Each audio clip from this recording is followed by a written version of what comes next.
एक ऐसा जंगल जहां जाने से लोग डरते थे।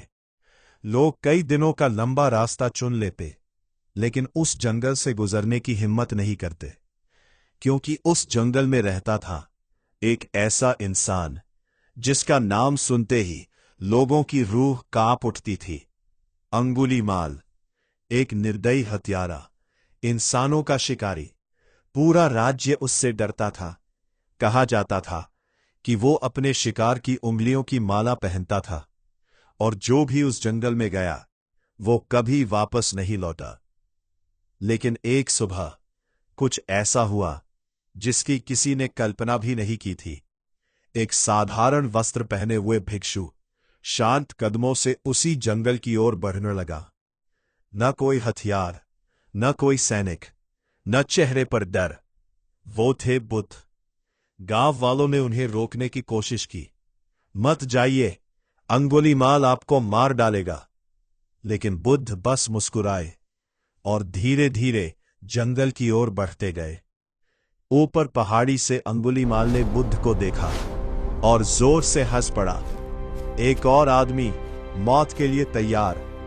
उसने अपनी तलवार उठाई और पागल जानवर की तरह बुद्ध की ओर दौड़ा। लेकिन तभी कुछ अजीब हुआ। बुद्ध शांत कदमों से चलते रहे और अंगुलीमाल उन्हें पकड़ ही नहीं पाया। आखिर गुस्से में वो चिल्लाया, रुको भिक्षु। बुद्ध रुके, फिर शांत आवाज में बोले, अंगुलीमाल, मैं तो बहुत पहले रुक चुका हूं। रुके नहीं हो तो तुम। पूरा जंगल शांत हो गया। ये शब्द उसकी तलवार से भी ज्यादा गहरे लगे। सालों में पहली बार अंगुलीमाल बिल्कुल शांत खड़ा था, उलझन में, टूटा हुआ। उसने कांपती आवाज में पूछा, इसका क्या मतलब है?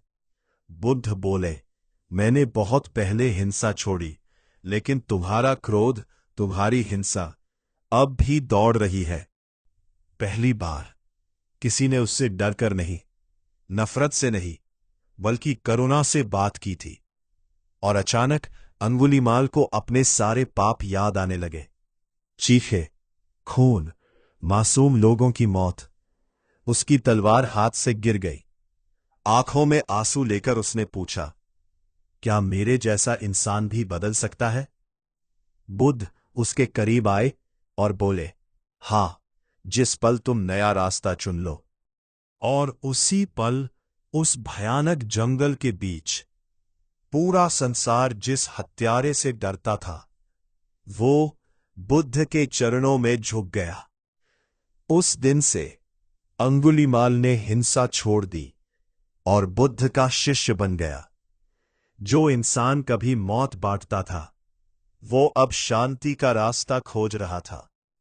और हजारों साल बाद भी ये कहानी हमें एक बात याद दिलाती है, कोई भी इंसान इतना बुरा नहीं होता कि वो बदल न सके, क्योंकि नफरत कभी नफरत से खत्म नहीं होती। नफरत खत्म होती है प्रेम और करुणा से।